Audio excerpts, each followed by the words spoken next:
आता आपण आलो आहे नागोबाच्या मंदिरात। आता इथं आपण पूजा करणार आहोत। वारुळाची पूजा झाली, त्यानंतर आता नागोबाच्या मंदिरात नागपूजा करायला आलेली आहे। आता आपण पूजा करून घेतलेली आहे। हे आहे कानुले, जे आपण नागोबाच्या समोर ठेवणार आहोत। याला कानुले म्हणतात। हे फूल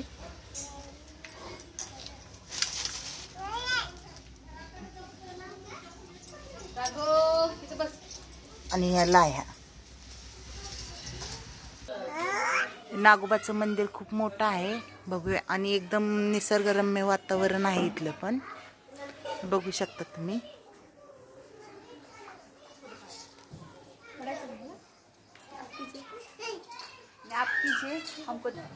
आता आपण आलो आहे हनुमान मंदिरात, मारुती मंदिरात।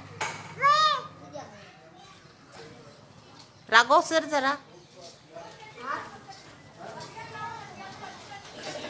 हे आहे मारुतीचं मंदिर। आणि रोनक पाया पडतोय। रोनक पाया पड, रोनक पाया पड। हा, करा देव बाप्पा, करा देव बाप्पा।